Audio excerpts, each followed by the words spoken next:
নমস্কার, আমি মুক্তি বিশ্বাস পাঠ করে শোনাচ্ছি একটি বিষাদময় কবিতা একা। কলমে কবি অরুণ কুমার মান্না।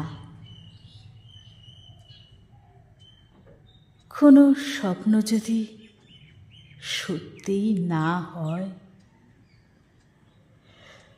তাহলে রোজ আসে কেন ঘুমন্ত চোখে তোমার মতো?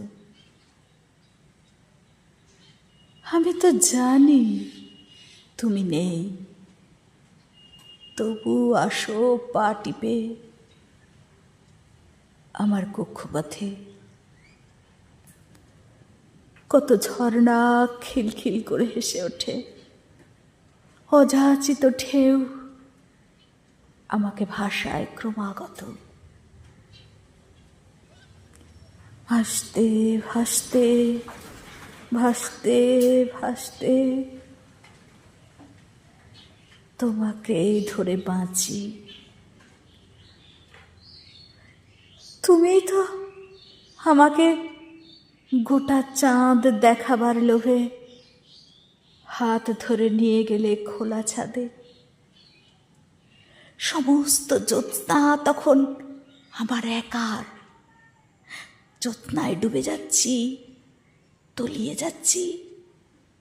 এত জ্যোৎস্না কোনো দিন দেখিনি আগে। সব জ্যোৎস্না ওই একটা চাঁদের। চাঁদ নিশ্চয়ই কোনো রূপবতী নারী। নারীরাই পারে শুধু সব কিছু দিতে। যেদিন প্রথম বলেছিলে তোমাকেই ভালোবাসি,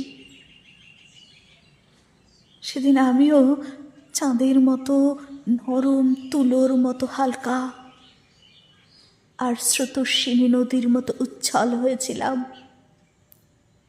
আমার শরীরে একটা একটা করে ফুটে উঠেছিল প্রতিটি বর্ণ।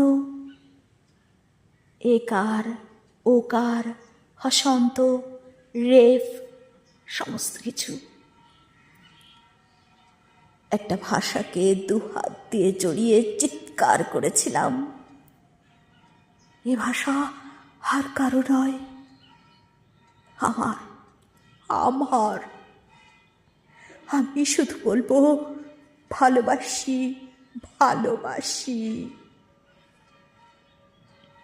তারপর কতবার চাঁদ ফিরে গেল অমাবস্যায়। ঝর্ণা নদী হলো, হারালো আমিত্ব।